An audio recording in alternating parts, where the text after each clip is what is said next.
La frase pienso luego existo es probablemente la más conocida de la historia de la filosofía. Esta frase la dijo el genial filósofo René Descartes y es la base misma de su pensamiento. Esto se llama Filosofía en Minutos. Mi nombre es Juan Denis y soy profesor de filosofía. Bienvenidos.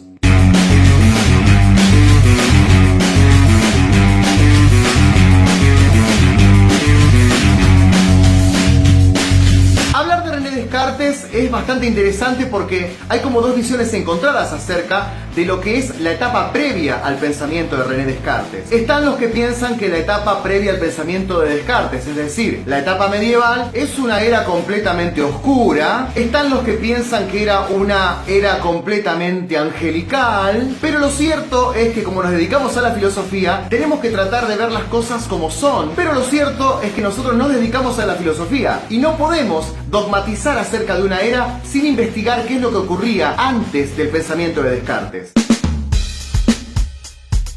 La etapa medieval es una etapa donde evidentemente la religión tenía preponderancia por encima de la filosofía. Estamos hablando más o menos de 1200 años donde la Iglesia Católica tenía un poder...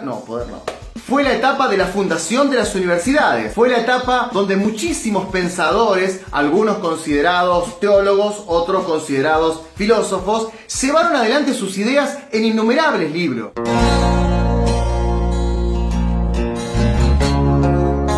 Es una etapa donde hubo innumerables pensadores, algunos considerados teólogos, otros considerados filósofos, que se dedicaron a explicar, a entender el mundo a la luz de la fe, descuidando quizás la filosofía tal cual como lo habían hecho los griegos. Esto no desautoriza la etapa como una etapa que tiene que ser desechada, como si tuviéramos que estudiar directamente de Aristóteles hasta Descartes sin pasar por ningún filósofo de la etapa medieval. Descartes había leído a los medievales, pero tenía un serio problema. Acá, poneme un... El problema con el que se encuentra Descartes es que había tanto pensamiento previo a él que estaba lleno de dudas. De hecho, Descartes dice en uno de sus libros que lo embargaban tantas dudas, que él había terminado creyendo que era un profundo ignorante. Esas innumerables cantidades de dudas que Descartes tiene, lo manifiesta en su libro que se llama El discurso del método. Allí nos encontramos con el siguiente panorama. Descartes desconfía de absolutamente todo lo que vino antes de él. Descartes no ignora que antes de él hubo una tradición filosófica griega y medieval, pero Descartes reacciona frente a esto. Por eso es conocido como el padre de la modernidad.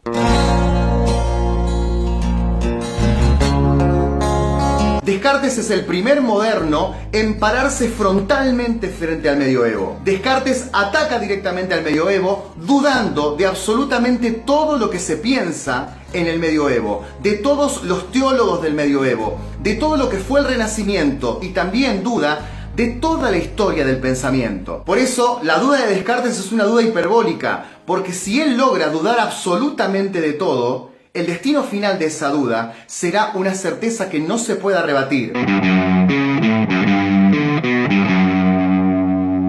Descartes duda del testimonio de los sentidos. Dice que no podemos confiar ni en el tacto, ni en el gusto, ni en ninguno de nuestros 5 sentidos, porque no son completamente confiables. También duda de la realidad. Él dice que no podemos distinguir la vigilia del sueño. Vieron que muchas veces estamos soñando y creemos que lo que estamos soñando es en realidad la verdad, pero no es la verdad, ya que después nos despertamos y nos dimos cuenta que estuvimos engañados.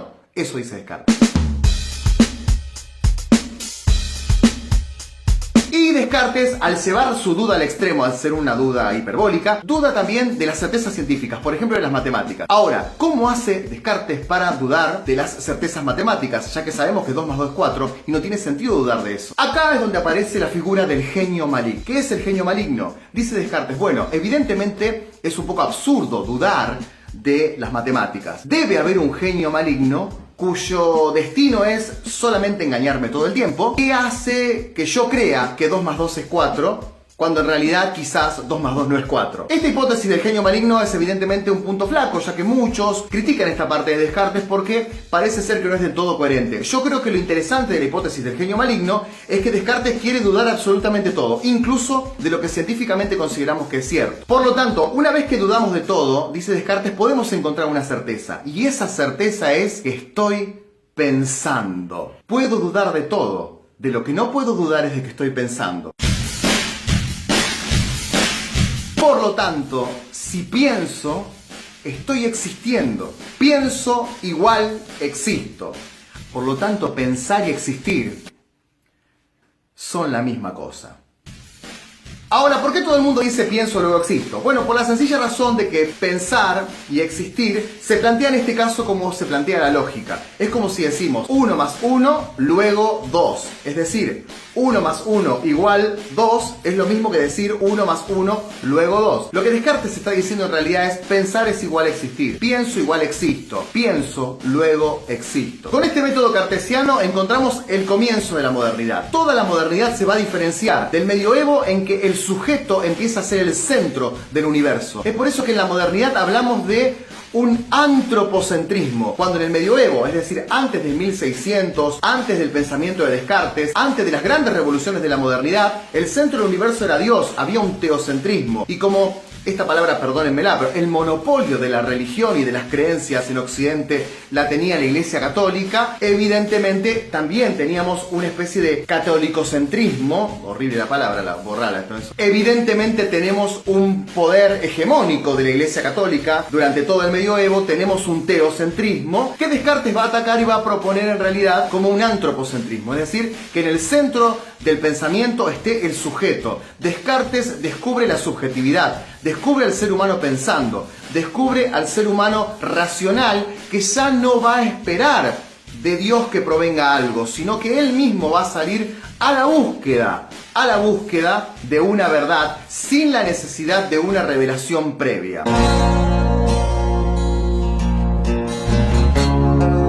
Mis queridos amigos, esto se llama Filosofía en Minutos, mi nombre es Juan Denis, soy profesor de filosofía, les agradezco por su tiempo. Recuerden que estamos en todas las redes sociales, estamos en Instagram, en Facebook y en Twitter también. Ya saben que si les gustó este video, bueno, compártanlo con sus amigos, pueden suscribirse a este canal que es Filosofía en Minutos, pueden dar like, pueden comentar abajo, ¿sí?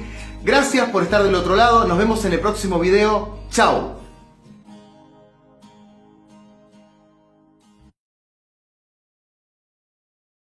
De hecho, Descartes dice en uno de sus libros, ¿qué es lo que dice? No me acuerdo, concha tu madre.